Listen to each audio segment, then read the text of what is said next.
Hello everyone, welcome to my channel BPSC with Ashish. आज के video में हम लोग ये देखेंगे कि बीपीएससी मेंस से रिलेटेड बुक लिस्ट कौन-कौन से हैं, किन-किन बुक्स को पढ़ना बहुत ज़्यादा इम्पोर्टेंट है और कौन-कौन से रिसोर्सेज बहुत ज़्यादा इम्पोर्टेंस रखते हैं बीपीएससी मेंस की तैयारी में। मेरा नाम है आशीष मिश्रा। मैंने 17 बीपीएससी में मेंस दिया है और मैं 3 बार प्रीलिम्स दे चुका हूँ। तो वीडियो में बने रहने के लिए चैनल को सब्सक्राइब कर लें और बेल आइकन को दबा दें ताकि वीडियोस की सारी खबर आपको मिलती रहे। तो आगे बढ़ते हैं वीडियो में। आज का हम लोग का वीडियो है book list and resources for BPSC CCE mains. तो बीपीएससी के मेंस में कौन-कौन सी चीज़ें, कौन-कौन सी बुक्स हम लोगों के लिए इम्पोर्टेंट है, कौन-कौन से रिसोर्सेज हम लोगों के लिए इम्पोर्टेंट है, ये जानना बहुत ज़रूरी है। अगर आप लोग बुक लिस्ट नहीं जानते हैं और अगर आप लोग किसी फेलो एस्पिरेंट के द्वारा दिए गए बुक लिस्ट या अपने क्लासमेट के द्वारा बुक लिस्ट को फॉलो कर रहे हैं, तो वो आपके लिए घातक हो सकता है, क्योंकि एक अटेम्प्ट मिस होने का ये मतलब है कि पूरा साल फिर से शुरू करना। तो बुक लिस्ट देख लेते हैं। जैसे कि आप लोग देख रहे हैं कि GS1 सबसे पहले आता है। GS1 के सेक्शन 1 में हम लोग मॉडर्न इंडियन हिस्ट्री के क्वेश्चंस को देखते हैं और इंडियन आर्ट एंड कल्चर के क्वेश्चंस को देखते हैं। कुछ क्वेश्चंस ऐसे भी होते हैं उसमें जो बिहार स्पेशल से रिलेटेड होते हैं, जैसे कि पटना कलाम आर्ट के बारे में पूछा जाता है, सांथाल विद्रोह के बारे में पूछा जाता है, मुंडा विद्रोह के बारे में पूछा जाता है। ये सारी चीज़ें जो है आपका इंडियन आर्ट एंड कल्चर से अलग होकर बिहार स्पेशल सेक्शन से आते हैं। तो सबसे पहले सबसे इम्पोर्टेंट बुक है स्पेक्ट्रम बाई राजीव अहिर। राजीव अहिर का स्पेक्ट्रम बहुत ही इम्पोर्टेंट है।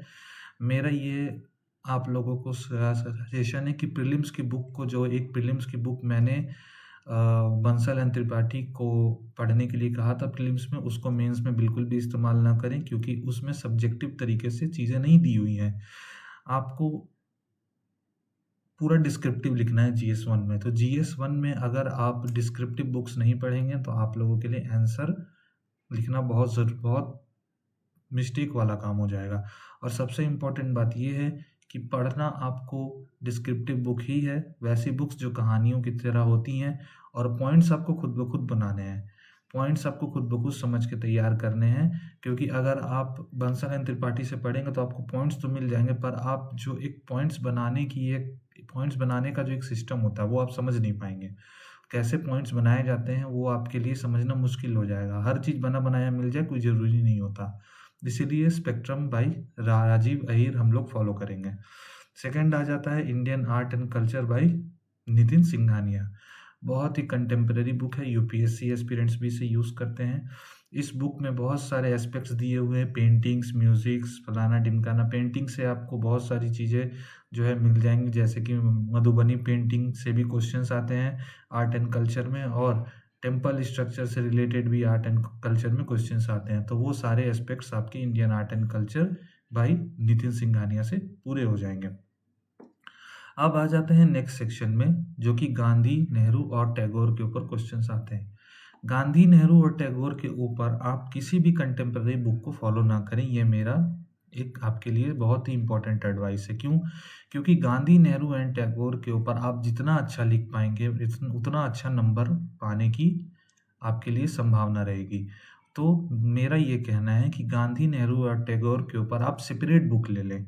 उनके बायोग्राफी के ऊपर आप सेपरेट बुक्स ले लें, उन्हें पढ़ें, और उन्हें पढ़ने के बाद आपके लिए आंसर करना और भी ज़्यादा आसान हो जाएगा। इसीलिए मेरा ये मानना है कि आप लोग गांधी, नेहरू और टैगोर के क्वेश्चंस को टैकल करने के लिए सेपरेट बुक्स ले लें। आगे बढ़ते हैं सेक्शन 2, जो कि हम लोगों का करंट अफेयर्स का सेक्शन होता है। ग्रुप 2 जो करंट अफेयर्स का सेक्शन होता है, ग्रुप 2 को टैकल करना बहुत ही कंफ्यूजिंग हो सकता है, क्योंकि यहाँ क्वेश्चंस का कोई भी एक मापदंड नहीं होता है। क्वेश्चंस कौन से आएंगे ये आप समझ नहीं सकते, या ये आप प्रेडिक्ट नहीं कर सकते कि कौन से क्वेश्चंस आएंगे। पर हाँ, वैसे एस्पिरेंट्स जो न्यूज़पेपर्स में अपडेटेड रहते हैं, जो स्टेट स्पेसिफिक न्यूज़पेपर में अपडेटेड रहते हैं, वो इस सेक्शन के क्वेश्चंस को टैकल कर सकते हैं।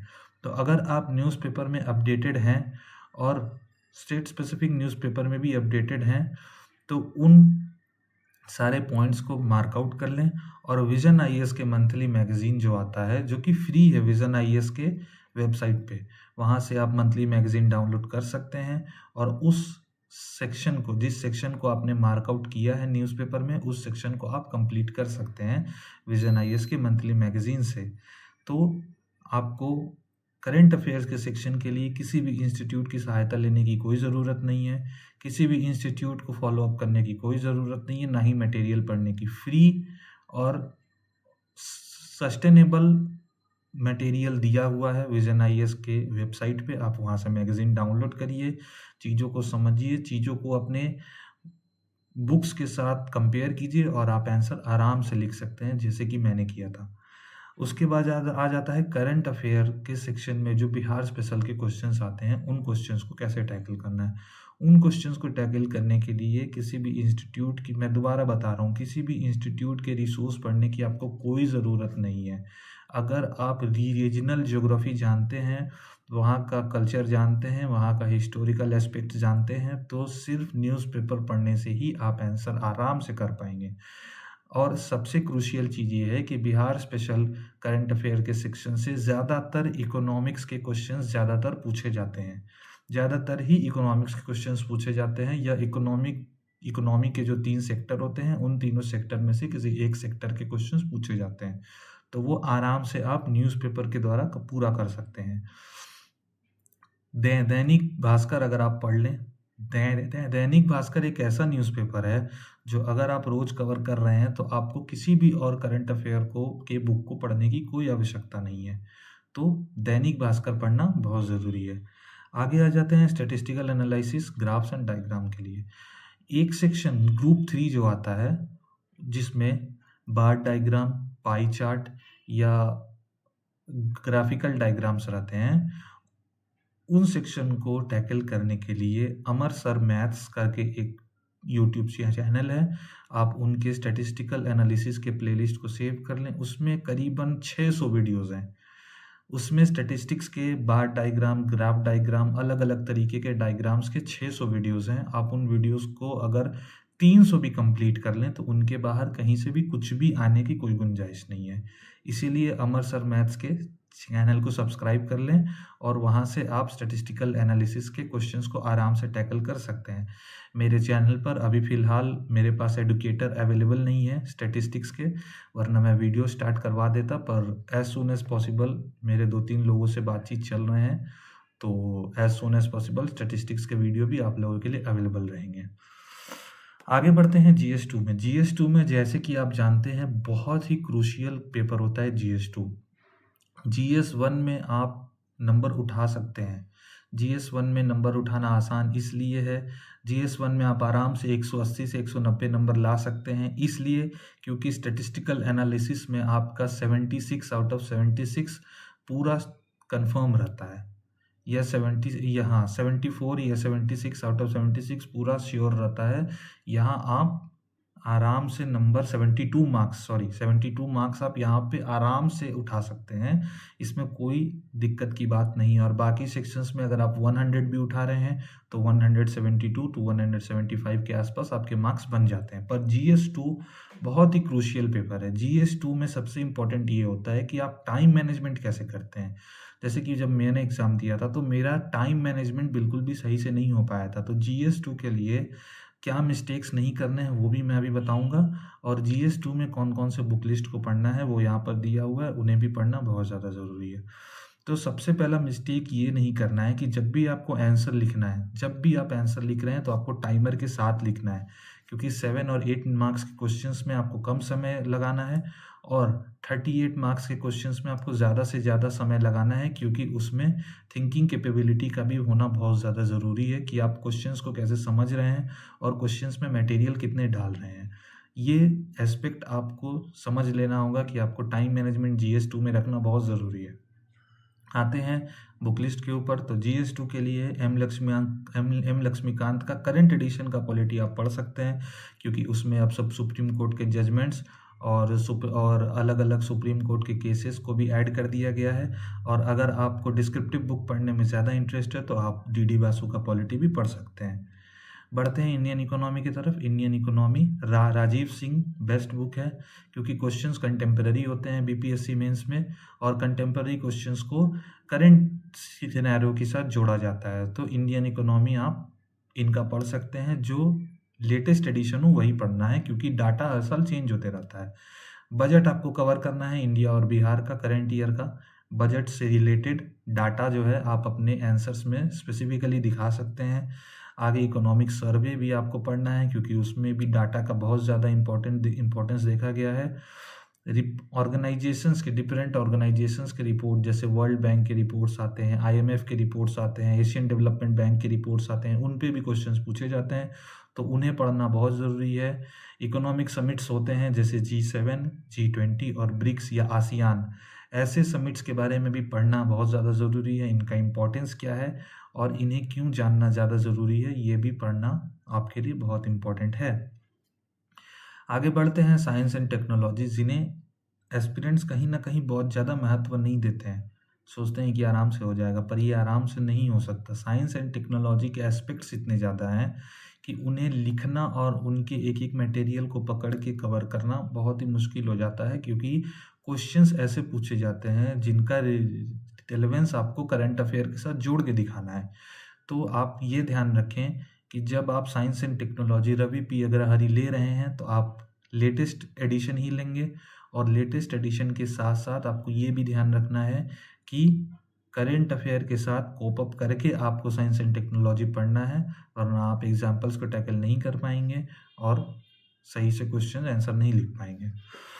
आगे है all the current aspects of this subject must be covered from vision IAS current affair monthly magazine and Bihar special newspaper. बात कर लें अगर पॉलिटी का, बात करें इकोनॉमी का, बात करें ज्योग्राफी का, और या बात करें साइंस एंड टेक्नोलॉजी का, इन सारे एस्पेक्ट्स को आपको विजन आईएएस के करंट अफेयर के मंथली मैगजीन से ज़रूर कवर करना है, क्योंकि किसी भी एक एस्पेक्ट को पकड़ के क्वेश्चन पूछे जा सकते हैं। जैसे कि आप जानते हैं कि अभी इंडियन ओशियन डायपोल चल रहा था पिछले 2 सालों से, इंडियन ओशियन डायपोल के ऊपर भी क्वेश्चंस आ चुके हैं, और एल नीनो के ऊपर भी क्वेश्चंस आ चुके हैं। यूपीएससी भी एल नीनो के ऊपर क्वेश्चंस पूछ चुका है।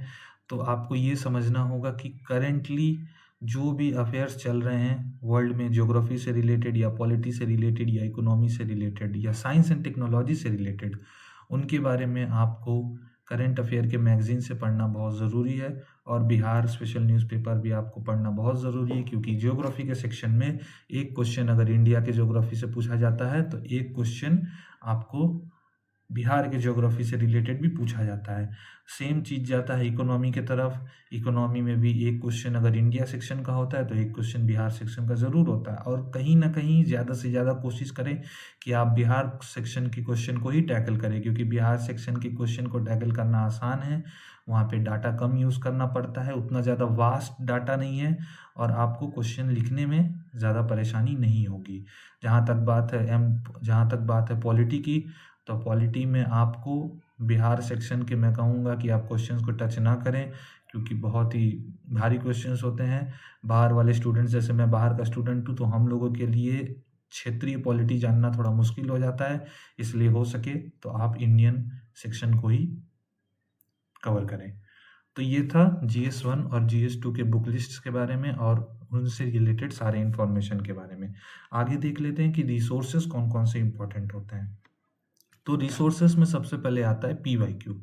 PYQ में आपको 39th BPSC से लेके करेंट ईयर के एग्ज़ाम तक सारे PYQ को कवर करना है। अगर आप सारे सब्जेक्ट्स को छोड़ भी दें तो कम से कम आपको हिस्ट्री, ज्योग्राफी और स्टैटिस्टिक्स के सेक्शन को कवर करना ही करना है, क्योंकि हिस्ट्री, ज्योग्राफी और स्टैटिस्टिक्स के क्वेश्चंस को देखा गया है कि सिमिलर क्वेश्चन जो 2 से 3 साल पहले पूछे गए हैं, सेम क्वेश्चन जो 2 से 3 साल बाद भी पूछे गए हैं। इसलिए आपको 39 BPSC से लेकर करेंट ईयर के BPSC तक सारा कवर करना है और सारा PYQ करना है। आप पॉलिटी के PYQ को छोड़ सकते हैं, इंडियन सेक्शन को मत छोड़िएगा, इकोनॉमी के भी इंडियन सेक्शन को मत छोड़िएगा, सिर्फ बिहार स्पेशल के सेक्शन को छोड़ सकते हैं, क्योंकि वो करंट सिनेरियो बेस्ड होते हैं अधिकतर। पर हिस्ट्री, ज्योग्राफी एंड स्टैटिस्टिक्स ज़रूर से आपको कवर करना है, क्योंकि इनके क्वेश्चन घूम फिर कर वही क्वेश्चंस आते हैं। कभी कभी तो ऐसा भी होता है कि जो क्वेश्चन पिछले साल पूछा गया है वही क्वेश्चन इस साल भी पूछ दिया गया। कुछ कुछ क्वेश्चंस ऐसे होते हैं जो रिपीटेटिव होते हैं, मतलब आई एम सॉरी, रिपीटेटिव नहीं होते हैं। कुछ कुछ क्वेश्चंस ऐसे होते हैं जो एक पैटर्न बेस्ड होते हैं। जैसे किसी साल आपसे पूछ लिया द्रविडियन टाइप ऑफ आर्किटेक्चर के बारे में, अब उसके अगले साल आपसे पूछ लेगा नागरा स्टाइल ऑफ आर्किटेक्चर के बारे में। तो ये क्वेश्चंस जो होते हैं, ये सारे क्वेश्चंस जो हैं स्टेप बाय स्टेप हर साल एक पैटर्न बना लिए हैं, जैसे कि चेंज होते रहते हैं। ओके, नेक्स्ट आ जाते हैं PCS papers. All the questions papers of last 10 years from UPPCS, MPPCS and CGPCS. These papers specially help in tackling the 8 or 7 marks questions. जब आप 8 मार्क्स क्वेश्चंस और 7 मार्क्स क्वेश्चन को tackle करने जाएंगे, जो कि बीपीएससी ने अभी हाल फिलहाल में लॉन्च किए हैं पिछले 2-3 साल से, आपके लिए रिसोर्स ढूंढना बहुत ज़्यादा मुश्किल हो जा सकता है, क्योंकि इस टाइप के क्वेश्चंस यूपीएससी भी नहीं पूछता। यूपीएससी 10 मार्क्स क्वेश्चंस पूछता है। तो 8 या 7 मार्क्स क्वेश्चंस को टैकल करने के लिए आप यूपीपीसीएस के प्रीवियस ईयर क्वेश्चंस को कवर करें, या एमपीपीसीएस के प्रीवियस ईयर क्वेश्चंस को कवर करें, या छत्तीसगढ़ पीसीएस के क्वेश्चंस को कवर करें। इनमें आपको 8 और 7 मार्क्स, यहाँ तक कि 5 मार्क्स के भी क्वेश्चंस मिलते हैं छोटे, जिन्हें आप 8 या 7 मार्क्स के हिसाब से आंसर कर सकते हैं। और क्वेश्चंस कंटेम्प्रेरी होते हैं। ऐसे क्वेश्चंस भी देखे गए हैं जो उनके पीसीएस से हमारे पीसीएस में कॉपी किए गए हैं। तो इन पेपर्स को कवर करना बहुत ज़्यादा ज़रूरी है। जब आपका पीवाईक्यू और पीसीएस पेपर्स के कंसेप्ट्स पूरी तरीके से क्लियर हो जाएं, तब आप आगे बढ़े यूपीएससी पीवाईक्यू तरफ। अब यूपीएससी पीवाईक्यू में आपको ये समझना है कि आपने 7 और 8 नंबर के क्वेश्चंस को पहले कवर कर लिया है पीवाईक्यू में और पीसीएस पेपर्स में। तो अब यूपीएससी के पीवाईक्यू में आपको 25 नंबर वाले जो क्वेश्चंस होते हैं, जो 250 वर्ड्स के होते हैं, उन 25 नंबर वाले क्वेश्चंस को आपको थ्योरेटिकली मटेरियल के साथ कवर करना है, मटेरियल के साथ उन्हें लिखना है। और मटेरियल के साथ लिखने के साथ साथ आपको ये ध्यान में रख के लिखना है कि आपको उन क्वेश्चंस के आंसर 400 वर्ड में देने हैं। अगर आप उन क्वेश्चंस के आंसर 400 वर्ड में देंगे या 400 वर्ड में लिखेंगे, तो आपका सबसे पहली बात टाइमर के हिसाब से आपका प्रैक्टिस अच्छे से होगा, और आपको क्वेश्चंस के मटेरियल अच्छे मिल रहे हैं। कुछ कंटेम्प्रेरी क्वेश्चंस भी आपको मिलते हैं, जैसे कि साइंस एंड टेक्नोलॉजी के क्वेश्चंस घूम फिर कर आते ही हैं कहीं ना कहीं। इसीलिए यूपीएससी पीवाईक्यू के शॉर्ट क्वेश्चंस को अटेम्प्ट ना करें, सिर्फ 25 नंबर वाले क्वेश्चंस जितने भी आते हैं उन्हें आप प्रैक्टिस करें। तो ये था बीपीएससी मेंस से रिलेटेड इम्पॉर्टेंट बुक लिस्ट और इम्पॉर्टेंट रिसोर्सेज। आगे आपको इससे रिलेटेड कोई भी अगर प्रॉब्लम होती है, रिसोर्सेज या बुक लिस्ट से रिलेटेड कोई प्रॉब्लम होती है, अगर आपके मन में कोई डाउट होता है, तो आप मुझे इस चैनल पे STTP मिश्रा जी पे टेक्स्ट कर सकते हैं। अभी मैं आपको एक चीज़ बता दूं कि मैंने इसमें हिंदी जो लैंग्वेज पेपर होता है, ऐसे पेपर जो कि कंटेम्प्रेरी होता है, हर साल ही आ रहा है, और ऑप्शनल पेपर पे मैं नहीं जाऊंगा, ऑप्शनल पेपर के सिलेबस पे मैं नहीं जाऊंगा, क्योंकि मेरा स्वयं का हिस्ट्री ऑप्शनल है। हर एक एस्पिरेंट का अपना अपना ऑप्शनल होता है। मैं हिस्ट्री ऑप्शनल पे एक वीडियो बनाऊंगा, पर उसके पहले मैं ऐसे पेपर और लैंग्वेज पेपर के ऊपर एक वीडियो लाऊंगा बहुत जल्द।